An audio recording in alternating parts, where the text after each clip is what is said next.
Hello, everyone. Welcome to Service Mesh Academy. I am joined today by William, our CEO over at Buoyant. I'm Howdy. Flynn. I'm a tech evangelist. We're going to talk today about what's coming in Linkerd 2.13.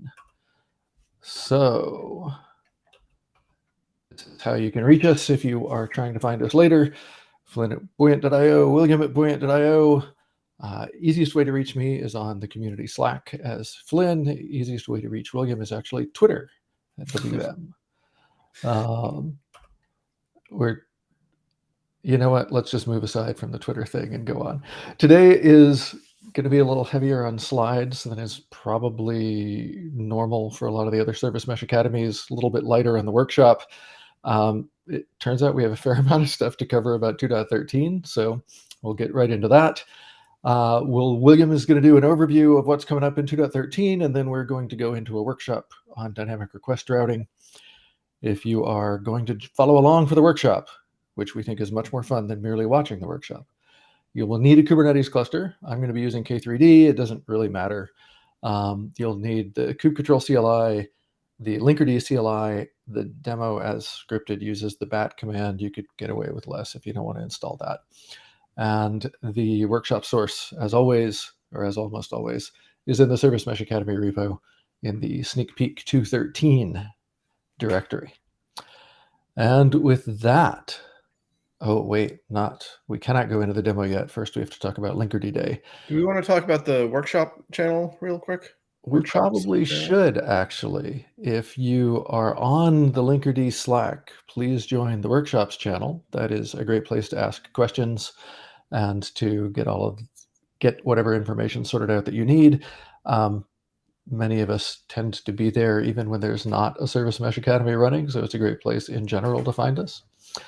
And there you have it, the workshops channel on the Linkerd Slack. If you're not familiar with the Linkerd Slack, you can find it at slack.linkerd.io.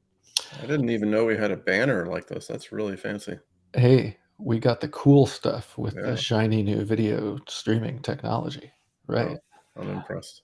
Linkerd Day coming up at KubeCon in Amsterdam. This is the first ever Linkerd Day, which we're kind of excited by.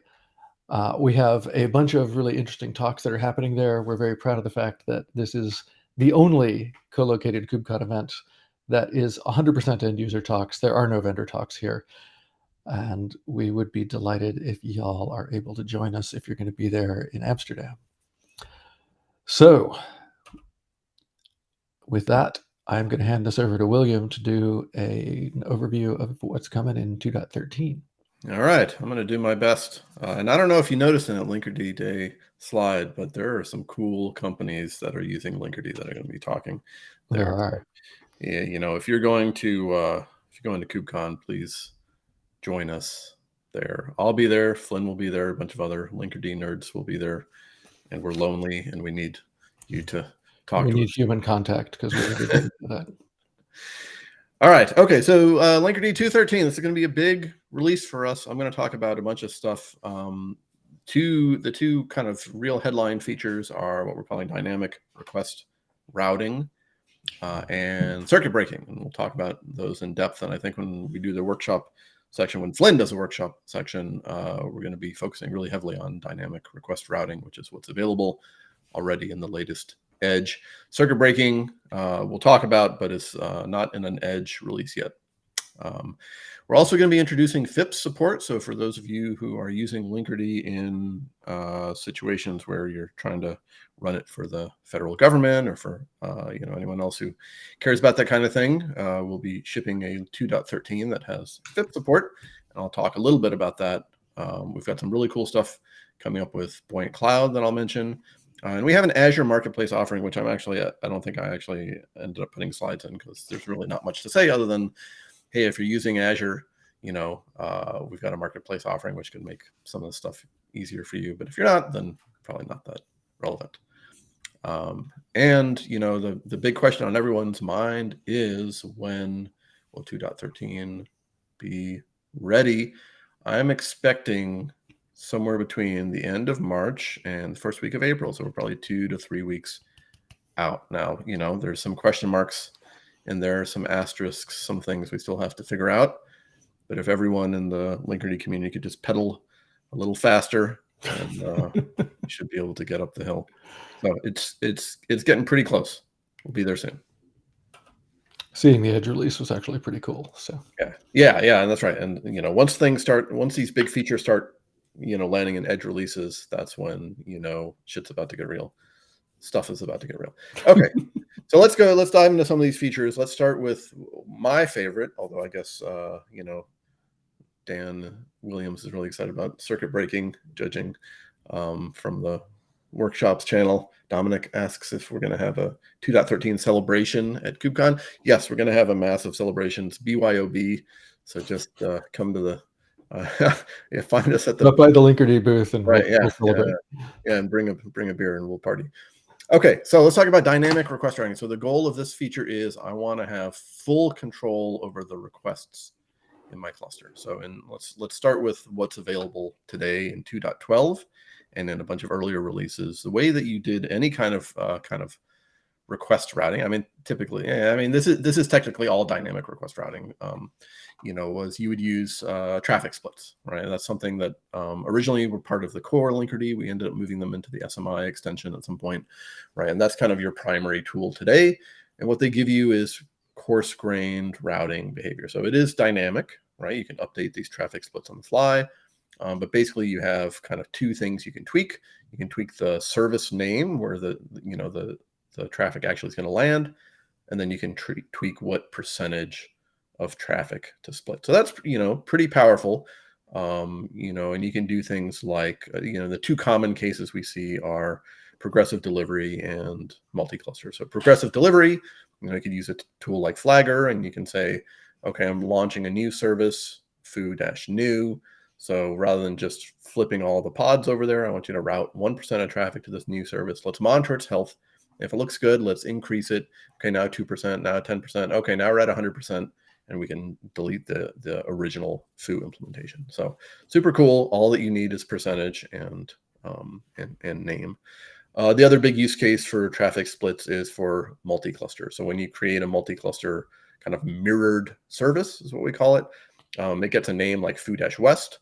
And if you want your local traffic to be able to talk to foo-west but not know about it, your local services, you put a traffic split that basically acts as an alias. So you say 100% of traffic to foo should actually go to the thing called foo-west. And then that gives you, some primitives around, or some capabilities around, okay, now I can do failover, I can control that thing dynamically. Maybe foo is actually a local version. And then when something fails, I change the traffic split so that it's sent to somewhere else. And we've got some control logic around it. So you can get very fancy. But that's the state of things as of 2.12. So now let's talk about 2.13. Okay, so now we are going to not just talk about the host header, effectively, or the authority header. We're going to talk about almost every attribute of the request. We're not going to look at the body, because the body is still off limits, but headers, verbs, anything else in these HTTP requests, including gRPC requests, will be available for us to do routing on. And the way we're going to do this is we're not going to use SMI. We're not going to use traffic splits.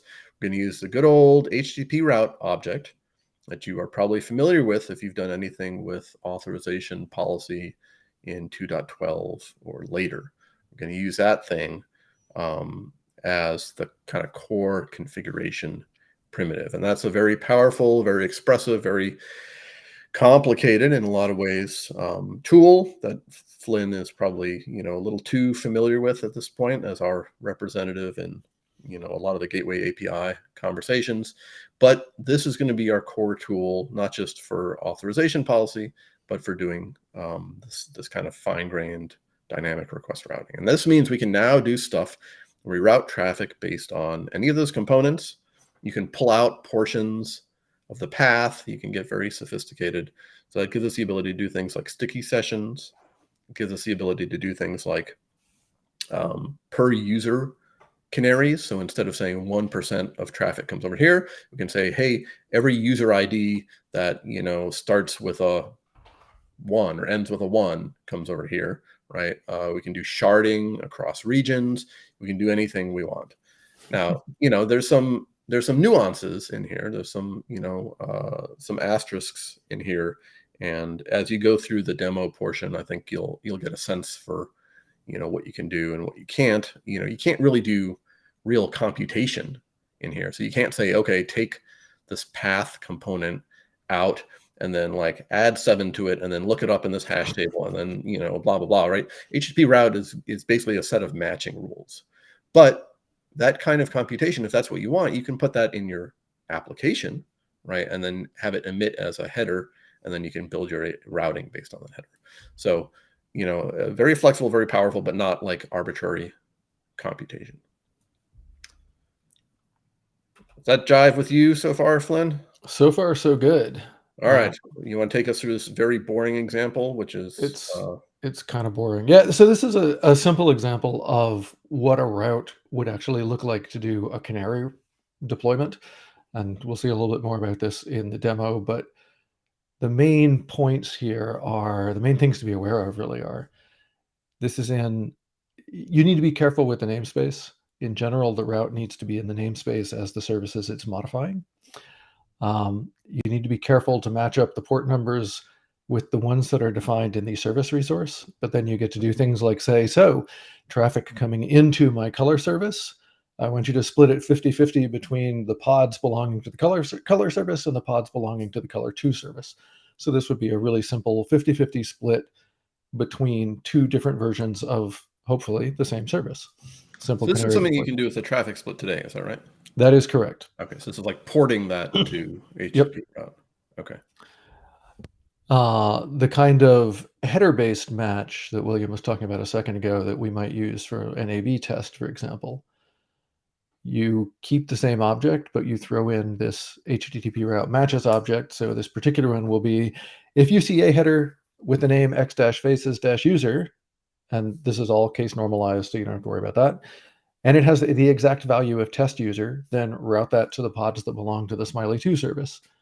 Otherwise, route the request to the pods belonging to the Smiley service. And that gives you a lot of flexibility to be able to match on things that are not just the name of the service or the name of they're not just the name of the service or a percentage of weight. You get to do more sophisticated things than that. And this is something you can't do in traffic split. That is correct. Nothing in Linkerd prior to the Edge release that we're working with today can do this at all. Okay. So that's pretty cool.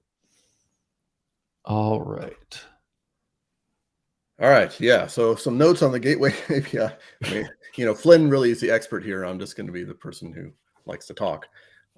So for those of you who remember kind of our announcements around 2.12, that was the first time that we really embraced the Gateway API. Gateway API is a new set of APIs they're in Kubernetes land, right? They're on your cluster today if you have a modern version of Kubernetes.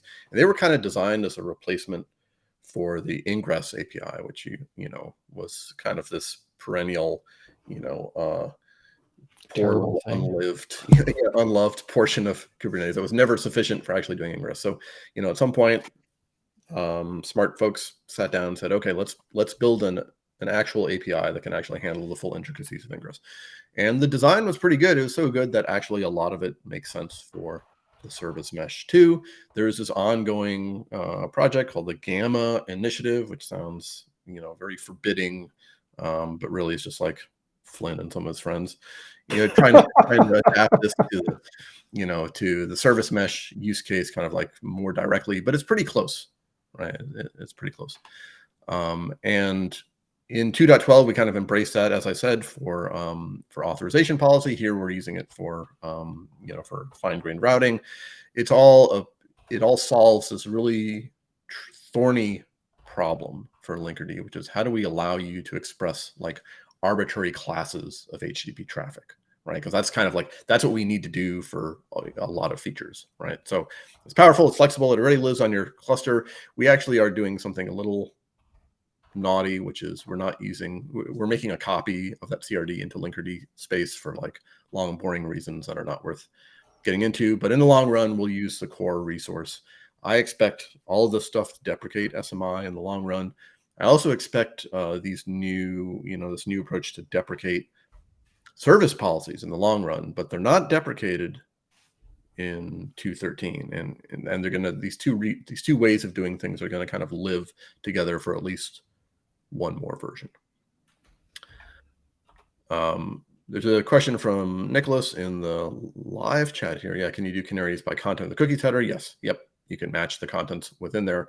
Now, the cookies header is going to be, what is that? Is it like some base 64 encoded something? It's potentially a little weird, but it is possible to do matching within it. But you wouldn't be able to like base 64 decode the header like in No. route. Yeah, no. You would. I mean, there's a lot of utility just doing things like if this user has a cookie with this name, which is a fairly straightforward thing to match on, Yeah. right? And so Yes. there's a fair amount of capability that you can do with the simple match things, and yeah, now we're back into the business of, well, we're not talking about general purpose computation in here, so there are limits to what you can do, but the basic capability is there. Right. Right. Okay. Good. Gotchas. All right. Yeah. Flynn, you want to talk about the Yeah. gotcha? So William mentioned that service profile is going to be around for a little bit. And the biggest gotcha with the dynamic request routing in 2.13 is that the service profile and HTTP route do not compose. So having an HTTP route that routes traffic to something and then a service profile does other things to it doesn't really happen. If you have a service profile and that service profile defines routes within the service profile, it's going to win over the HTTP route.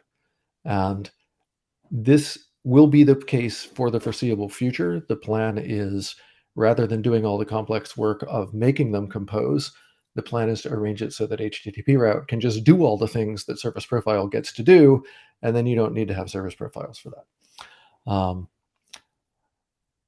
As usual, I am always enjoined from talking about timelines, although I could bounce that back at William, but 2.13 is still pretty early days for the Gateway API and Linkerd, and there are definitely things that will be changing over time as we go forward here. Yeah, and if you're familiar with service profiles, they do kind of a lot of the stuff that HTTP route does, right? Like here's a regex or here's a pattern match across routes and stuff. But these things were designed, 3 or 4 years ago before HTTP route was here. So yeah, they'll live together with some caveats for 2.13, and then we'll see where we land up with 2.13. There's a question from Dan Williams on Slack about using service profiles to collect metrics per route. Should you migrate to HTTP route if that's what you want?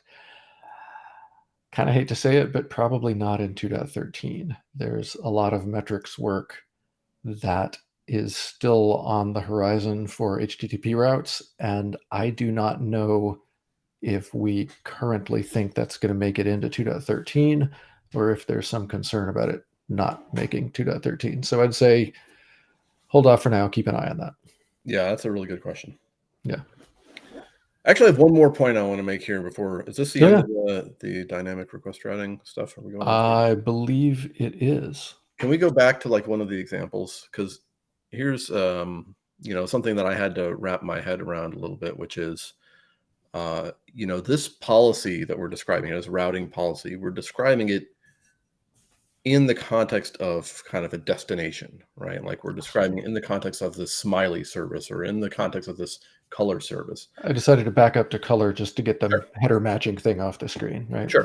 Sure. But the behavior that gets modified by this is not the behavior of the pods on the smiley service, but is instead the behavior of the pods that are calling the color service, right? So this is a client side policy. So even though we're defining this on the server side, right, we're talking about this as if it were a property of the color service, the actual behavior is only modified on the clients that call this thing. So that has a couple implications for you, and if you think it through, like in retrospect, yes, it makes sense, but it's a little strange. But one implication is if you have non-meshed services calling the color service, and they're not going to have this behavior, right? So this is only going to apply to meshed services that call the color service. That's actually an excellent point. Now, chances are good if color is meshed, then non-meshed clients trying to talk to it might not work anyway. But yeah, that is an excellent point. It should work. In my opinion, I don't think Linkerd interferes with that stuff. Well, you But might have it turned off. I mean, yeah, you should mesh everything anyways. That's my well, opinion. absolutely. I mean, come on. But this is different from the authorization policy, right? I've been making this Yeah. analogy between these two things. We both use HTTP routes, but the authorization policy stuff, those are server side. That's server side policy, and this is client side policy. So if A talks to B and both are meshed, you can kind of ignore it. If one of the two is not meshed, then you may have to think through, okay, is Linkerd gonna do, Right. is Linkerd actually gonna be able to execute this policy? And to reiterate William's slightly but not really tongue-in-cheek point there, it actually really is a lot simpler to reason about everything if you just mesh everything, which, I mean, obviously we're biased and we think you should mesh everything anyway, but this is yet another reason why it becomes more important. Yeah, mesh or die. Yeah, pretty much. Pretty much. All right. Michael So asks, is there any documentation specifically on the dynamic request routing? there certainly will be. I don't know how much Yeah. of it is published yet. There's documentation on HTTP route. There's documentation Yeah, for Wazoo for HTTP route, and that's probably where you'll spend most of your brain juice. But how do you actually wire that? Like the parent refs and stuff like that. Yeah, it's coming real soon. yeah. One thing that I would like to point out here, since we're talking about parent ref and such, is that if you look at a lot of the Gateway API documentation, they will always show an HTTP route with a parent ref of a gateway, and we are using a parent ref of a service. That is not an error. We are deliberately, the parent ref of a service is actually the way this works when you're configuring it when you're using an HTTP route to configure Linkerd. And this is some of the stuff that's happening down in the Gamma working group that William talked about. All right. Let's move on. Oh, actually, I take it back. There was this other bit. William, you want to talk a bit about this buoyant Oh clouds? yeah, I just put this in here because and actually I was trying to find a fancier screenshot, but a lot of I made this offhand comment that HTTP route is complicated. A lot of what we've tried to do in Point Cloud is Make it less describe, complicated. describe what this thing actually does. So this is an example of authorization policy. This isn't dynamic request routing, right? But this is like, okay, I have this authorization policy, this HTTP route, and the server object, and they all relate in this weird way. How do I actually, what does that actually mean? So here we're trying to show you, okay, look, the way you've configured this, you have made a policy so that on port 7777, HTTP route that matches all the following conditions will be allowed only if blah, blah, blah, blah, blah. So we're going to do similar stuff for the dynamic request routing. I think life is very easy when you have one HTTP route, when you have like 17 of them and their backend refs are all whatever, life gets complicated. And that's kind of the trade-off that you make with HTTP route. It's very flexible and expressive. But you're basically doing a big old Distributed join. routing table. Yeah, it's like a big old SQL join, across 7 different tables, and you're expressing it in YAML. So, all right, it's like you're going to need tooling at some point. That's a very evocative metaphor. Yeah. I mean, that's kind of what it is, right? It's like database yeah. joins in YAML. But yeah, the Once tooling you start referencing, having to cross-reference, CRDs. Yeah. All right. And that brings us into circuit breaking. Yeah. So the goal here is stop sending traffic to a dying service, because sending it all that traffic might actually be making it worse. And it's kind of like often dying means that it's slow to respond. So then the client gets slow. There's all sorts of reasons why you might want to shut this off. So circuit breaking in 2.13, this has been coming for a long time. Basically, we're going to detect when an endpoint is failing, and then we're going to stop delivering traffic to it. And Linkerd, of course, knows when something's failing. We'll know when the success rate is too low. We'll know when there's too many consecutive failures. You can parameterize this in like whatever way makes sense for your service. Of course, part of that is when the service starts to recover, you should send traffic back on. And that's, non-trivial to do. But Don't worry, Linkerd's here. And we're going to configure this for now with annotations. I think there's more to do here, and it's not entirely satisfactory. So in 2.14, we'll probably start looking, or maybe even point releases, we'll look at other ways of giving you a little more control. But annotations are very easy and simple and straightforward right now. So that's what how it's gonna land in 2.13. Flynn, you want to walk through some examples here? I should probably start by emphasizing the last point here, that this is not in Edge 23.3.2, which is what we're working with. So all of this is subject to change. But yeah, the idea is that you'll have annotations where you get to say things like, oh, after this many consecutive failures, then consider this one to be dead and break the circuit to it. Or if the success rate drops too low, and then you'll have a way to talk about how long you want to go after you kill it. How long do you want to go before you try it again and see if it's recovered? So there's a family of these things that will probably look something like this. But again, none of this is set in stone yet, so all of this is definitely subject to change. Yeah, this feature's coming in hot, folks. It's Very, very hot. the core is there. The configuration like nuances are still being written as we speak. Yep. Actually, I think literally as we speak, right this very moment. All right, health monitoring and stuff. Oh yeah, so this is something we're doing as part of 2.13, and I'm kind of excited about this, but it's a little, it's a little different from some of the other features, which is, the goal here is, well, we've realized that a lot of people don't upgrade Linkerd. and in fact, we also know that a lot of Linkerd users have no way of knowing, when there's a vulnerability, right? There's no way if we find a CVE or someone else finds a CVE, even if it's in some underlying library, we can tweet about it, we can make a blog post, but a lot of people just aren't, like that. They don't have a mechanism. And I think that's a real problem, because the whole point of Linkerd is we're trying to make this, thing secure and reliable, trying to give you the tools to make your system secure and reliable. So I can sit here and yell at you and say, please subscribe to this mailing list or whatever, but I think that only goes so far. So what we're going to do instead is we're going to make Buoyant Cloud have a free tier, which is, limited in a bunch of ways, but which is going to take on the kind of core task of making it easier for you to upgrade Linkerd, right? Because it can be annoying, making it very clear, when there's a vulnerability, and giving you the ability to alert on that, and then giving you some health alerts too, right? So that's all going to be free up to, I don't know, 5 clusters or something, no limit on users, just trying to make this very lightweight and easy to use. It's going to monitor, things like certificate health and like control plane health. If we detect a CVE, it's going to send you a little nastygram, which has happened in the past, right? So like, don't think this stuff doesn't happen, right? Linkerd, like every piece of software, is built on approximately 7 billion underlying libraries, and each of these does very complicated things. And yes, we write it in Rust and all that stuff, but like, software has issues. Going to make it so that the data plane proxies will upgrade automatically when you upgrade the control plane, because that's kind of like toil. Will help you with TLS rotation and things like that.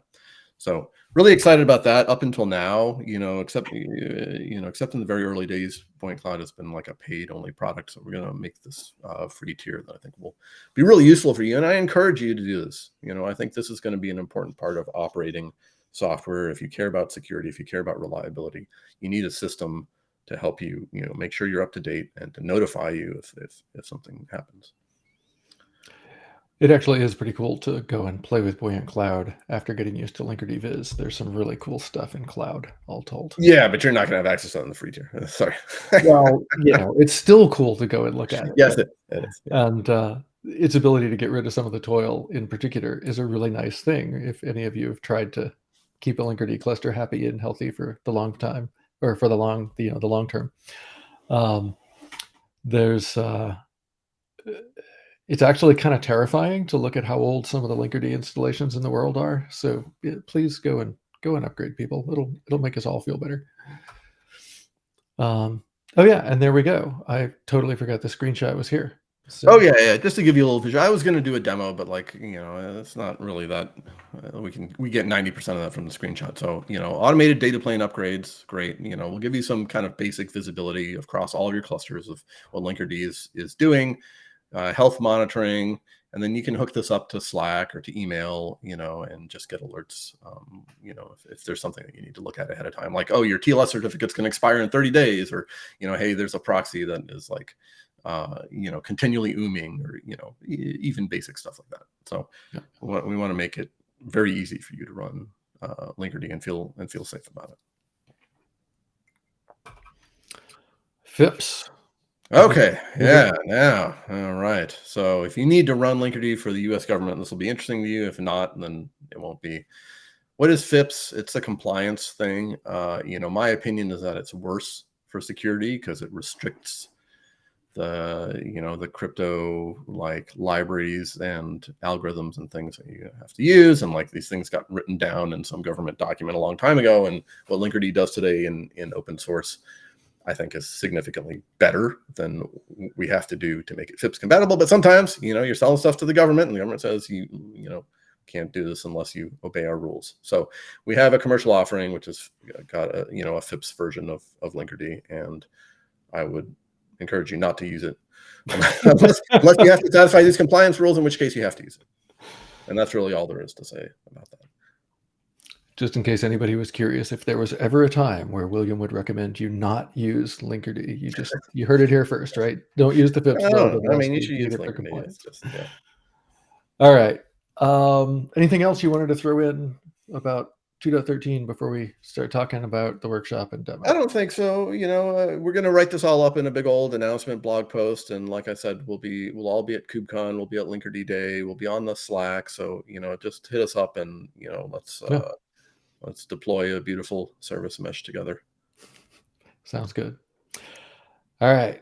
Let's talk a little bit about the demo. I think many of you have seen this demo architecture before, but I'm going to go over it quickly to make sure that everybody's on the same page. We start with a cluster. This is the Faces demo. We have a Faces GUI. It's a single page web app. It reaches over and calls this face service. The face service in turn calls the smiley service and the color service. The smiley service should always return a smiley, and the color service should be returning a green color. The face service will composite those two together and then hand it back to the GUI, and the GUI will be calling this to show you a grid that should be happy green smiling faces all the time.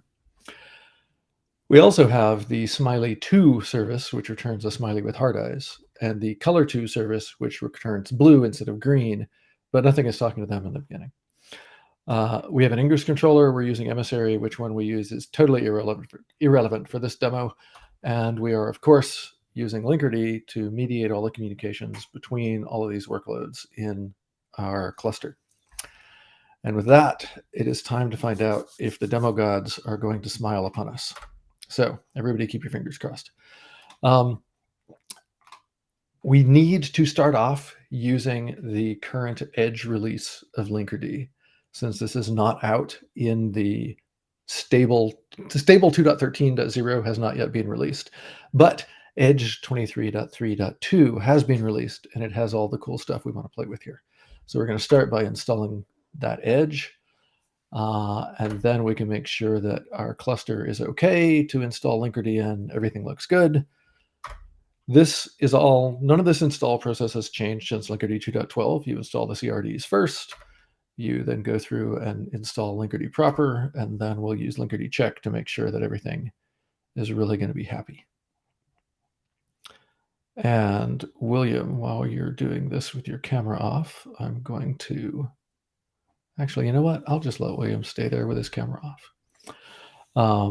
Now, of course, would be a great time, if you have questions, to toss them into the Slack workshop while we're waiting on Linkerd to come up. Because other than that, it's pretty much just, sit here and wait for Linkerd to come up. There's a lovely question here. Can we install the Edge using Helm? I don't actually know the answer to that. Do you know the answer to that, William? Yeah, you should be able to install the Edge with Helm. Awesome. Yeah. And I've I'm never. here and listening in. I just figured people didn't Yeah. want to see my face. I was considering turning off your view on Restream, but I realized that if I did that, you wouldn't be able to jump in and answer questions or heckle. So that seemed kind of rude. I'd never heckle. Of course not. Absolutely. Why is your computer so slow, Flynn? Why Yeah, does it take it's so long? Is Linkerd slow? Linkerd is not usually terribly slow. Running Linkerd in Docker on a VM on a Mac, that's a little bit interesting sometimes. Okay, we've got Linkerd installed. We've got Linkerd running. I'm going to go through and install the Faces demo. I'm going to go through this part pretty quickly. It's there in the repo if you want to look at it, but a lot of this is fundamentally just the kind of toil that we often skip for these demos. I'm doing it live right now, partly so that you know that I don't actually cheat about all this stuff, but also partly because I really wanted to show, hey, you need to install the Edge here, and then go through and talk about the way the Edge pretty much works like the normal stable releases do. So at this point, we're just waiting for Emissary to come up at this point and be ready, which, shouldn't take too long.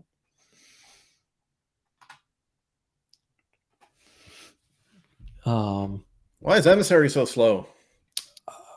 Yeah, because Sorry, because you told me to readiness heckle, so because all. liveness and readiness probes are annoying. That's why.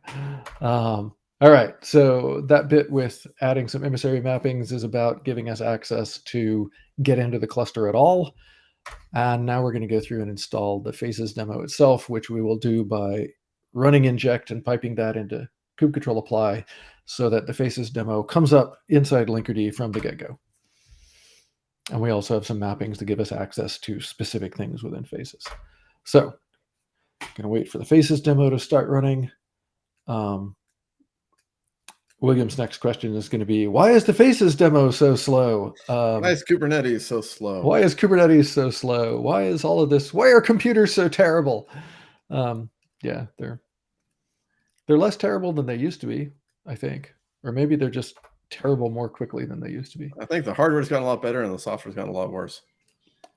I would kind of love to disagree with you on that, but I'm not entirely sure I can. One of the interesting things that happens here is that condition available on the deployments will say that everything is ready before we get to the point that it's happy to actually really talk back to us. So that's what I'm doing right now.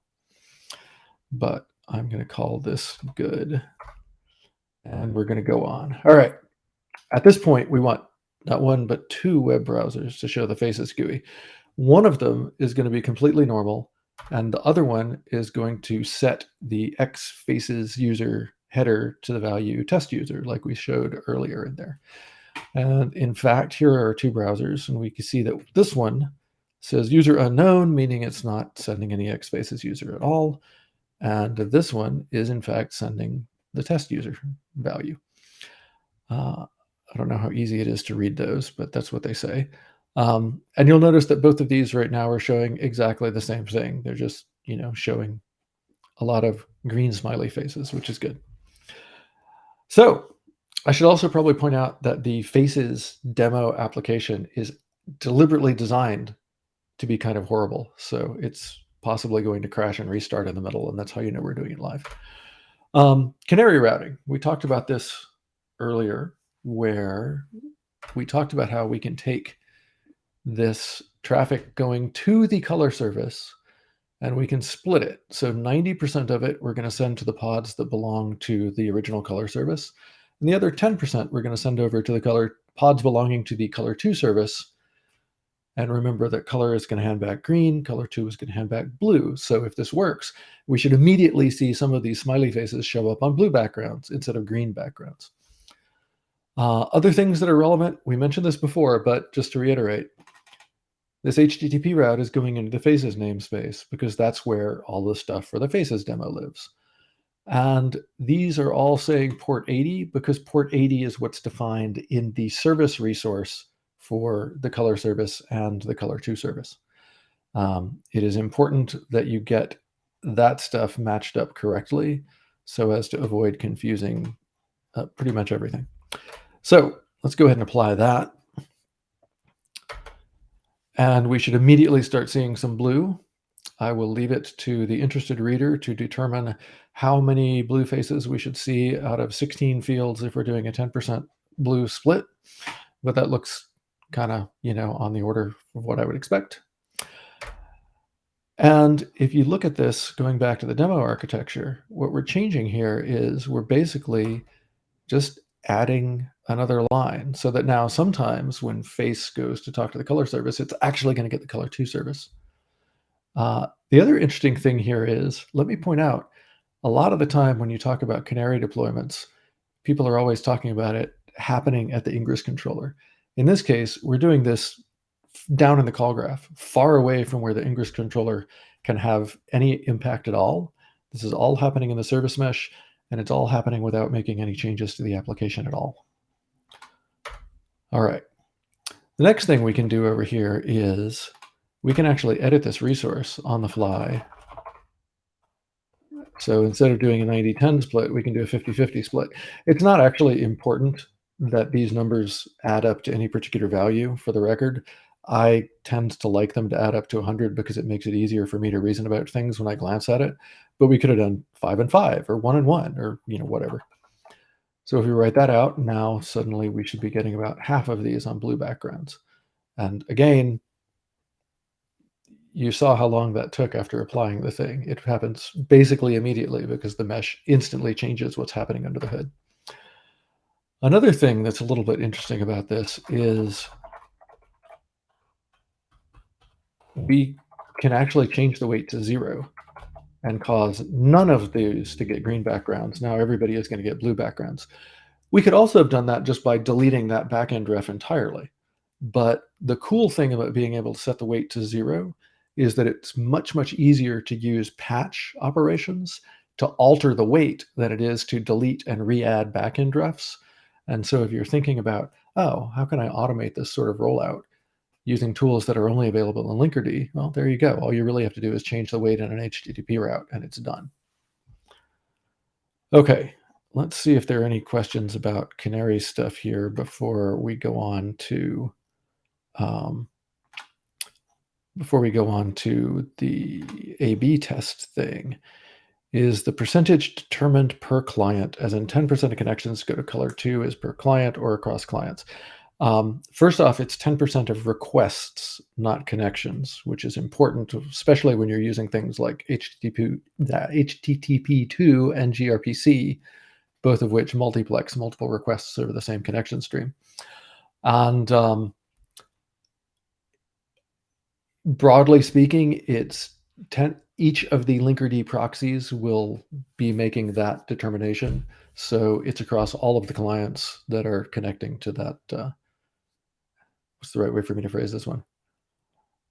Since it's a percentage, it's going to be effectively global, but it's actually being computed per proxy. That's probably not the best answer, but that's the best one I've got right there.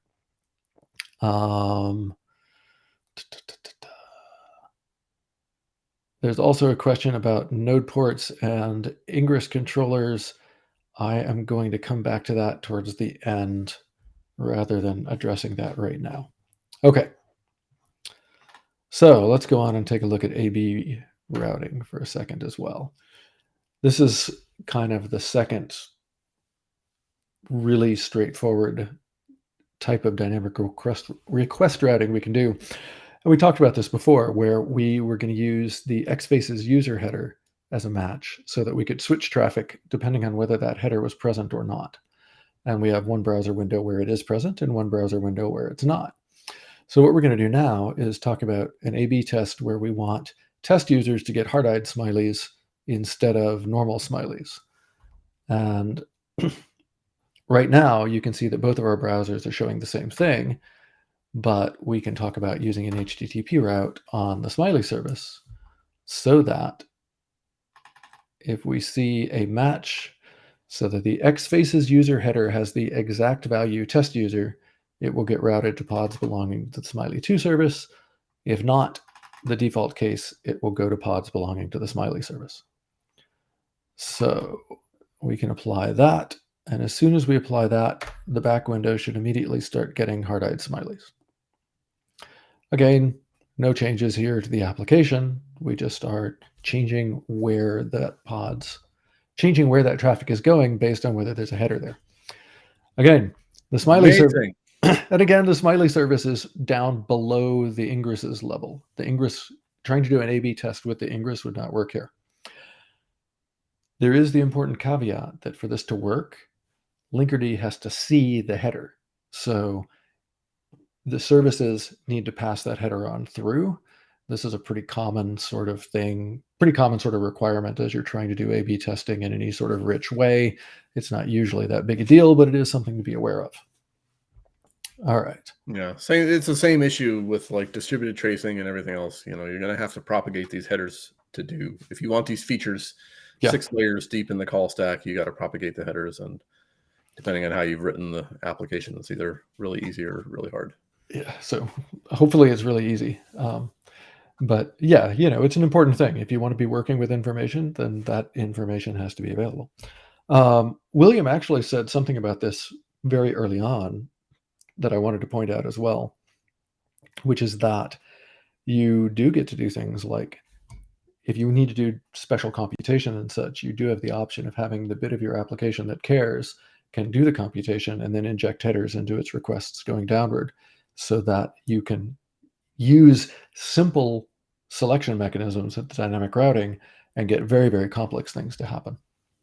Yeah, like for the cookie example, like you could Right. have the ingress layer parse the cookie and then put, whatever the interesting bits are in, your own custom headers, Yep. and then do routing based on that. That's probably what I would Yeah. do. Yeah, and that's a not uncommon thing to see done. Um, Or you another, could lobby the Gamma initiative to add base 64 decoding as a core part of HTTP route. or you could lobby the Gamma group or the Gateway API group to arrange it so that there's a matches primitive on cookie values. That might also work. In this particular case, at the end of the A/B test, we can just go through and delete all this stuff. This is mostly showing how we can override 100% of the traffic here. So once I go ahead and write this out and it's applied, then we will see everybody gets hard-eyed smileys, whether the header is set or not. Now, is this a good idea, what I just did here? What I just did was I arranged it so that the face service is calling what it thinks is the smiley service, and then Linkerd is routing that to smiley2 instead. Maybe that's a good idea. Maybe if you want everybody to have hard-eyed smileys, you should really go and change the smiley service. But, maybe that's not possible from an operational point of view. Maybe this is a case where it's not that you want everybody to have hard-eyed smileys, it's that your normal smiley service, for whatever reason, just started crashing. And so it's 8 p.m. on a Friday night, you don't want to have people working overnight, stand up a new service and route all the traffic to it. And then that'll get you through the weekend until your developers come back and, have enough coffee to fix it or whatever. So this is an area very much where having the additional operational controls doesn't free you from needing to think about how it ties into your business processes, but it does give you an enormous amount of flexibility as to what's going on and what sorts of things you can do. And I believe that that is it for the demo or workshop. I believe that that does also give us some time for Q&A. In the meantime, as always, you can go ahead and take a look at the source if you want to, and we will happily be reachable on Slack too. So, any questions that we see showing up? So it's definitely a Flynn demo because of hard eyes. If this was a William demo, it would have been like Skull skull faces and poop things like emojis or something. So this is why we have you do that. One of the many reasons. that. If it makes you feel better, I can go back and tweak it so that it's angry faces or something. No. There are Enough of that in this world today. there are cursing faces in the normal demo. Actually, you might be happy about that. Circuit breaking annotations will be at a service level.